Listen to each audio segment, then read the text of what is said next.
Seseorang mau berubah ketika dia sadar dia perlu berubah.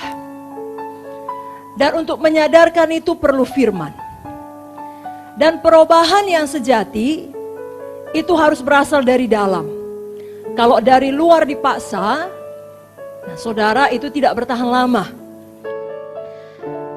Biarlah firman Tuhan menyadarkan kita, membuat kita mau sungguh-sungguh bertobat.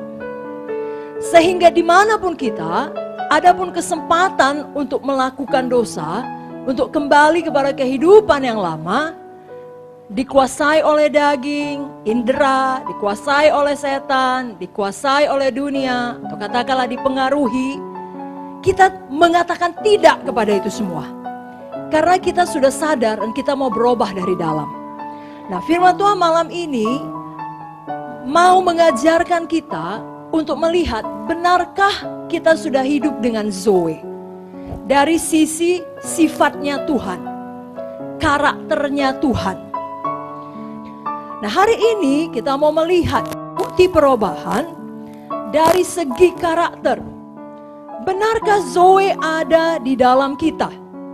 Karena sebagai seorang Kristen yang sejati, kita seharusnya berani menghadapi atau menilai, mengevaluasi diri kita secara jujur. Betulkah kita memiliki Zoe di dalam kita? Sifatnya Tuhan, imannya Tuhan, kesetiaannya Tuhan, ketaatan Tuhan kepada Bapa. Dan itu dinyatakan dengan adanya pertumbuhan rohani dalam hidup kita. Saudaraku, tidak ada yang lebih besar daripada Zoe.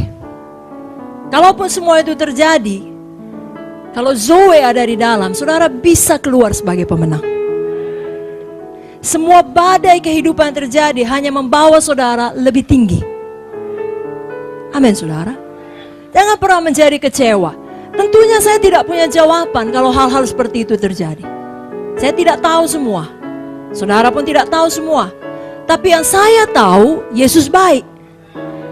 Yang saya tahu, Yesus setia. Dan yang saya tahu menurut firman-Nya, Yesus tinggal di dalam dan Dia lebih besar dari apapun di dalam dunia ini. Jadi kita yang memilihnya untuk tidak membiarkan ada akar pahit lalu memisahkan diri. Mungkin badan kita masih dalam pelayanan, tapi hati kita tidak lagi seperti kasih yang semula. Sehingga sebenarnya secara rohani kita masih memisahkan diri. Jangan lagi demikian. Izinkan Zoe menguasai kita. Mari kita baca bersama-sama Ibrani 12 ayat 15. Jagalah supaya jangan ada seorang pun menjauhkan diri dari kasih karunia Allah, agar jangan tumbuh akar yang pahit yang menimbulkan kerusuhan dan yang mencemarkan banyak orang. Jadi untuk setiap kejadian, kalau boleh saya buat lebih khusus, untuk setiap penderitaan, untuk setiap kesakitan, untuk setiap pengkhianatan yang kita alami, ada kasih karunia. Cukup kasih karunia. Untuk setiap keberatan yang kita alami, yang kita tidak mengerti, ada kasih karunia Tuhan. Ya, yang memampukan kita di dalam kelemahanlah kuasanya menjadi sempurna. Kekuatannya dinyatakan, kehidupannya dinyatakan, Zoe dinyatakan. Jangan kita memilih untuk menjauhkan diri dari kasih karunia itu. Karena kalau kita tidak menerimanya, Tuhan tidak bisa memaksakannya.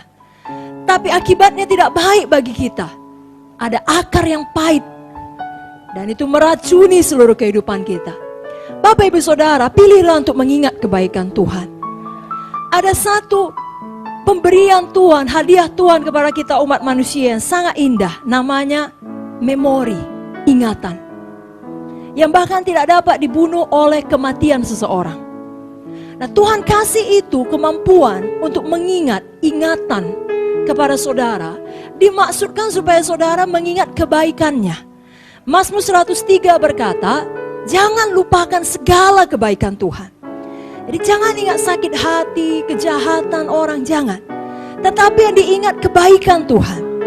Jadi saudaraku, arahkan memori saudara kepada firman dan kepada kebaikan Tuhan yang tidak ada habis-habisnya. Izinkan Zoe menguasai saudara, sehingga saudara dapat bergaul baik dengan orang lain. Amin saudaraku. Saudara tidak perlu menjadi terluka dan tidak dapat dipulihkan. Itulah Zoe, hatinya Yesus. Dia rindu orang dipulihkan, bukan orang dihukum. Kalau bisa ada jalan balik, dia buka selebar-lebarnya. Saudaraku, mari menjadi hamba Tuhan yang demikian, yang seperti Yesus. Berikan dulu tepuk tangan bagi Tuhan Yesus. Amin saudara. Mari kita patuh kepada Tuhan. Karena Zoe, sifatnya Tuhan, karakternya Tuhan adalah kepatuhan Tuhan kepada Bapa. Bagaimana kepatuhan Tuhan kepada Bapa? Mutlak, tanpa syarat, sampai kepada titik darah penghabisan. Rela berkorban, bahkan nyawa sendiri. Mari kita belajar, kita menuju kepada hal itu. Setan akan berusaha membalikkan cara berpikir kita. Kau patuh kalau memang sejalan dengan visimu. Kau patuh sepanjang itu tidak mengganggu kenyamananmu. Jangan dengar tipu daya setan. Yang bisa setan lakukan hanyalah bicara dalam pikiran saudara. Tolak dia, usir dia, lawan dia, maka dia akan lari daripadamu.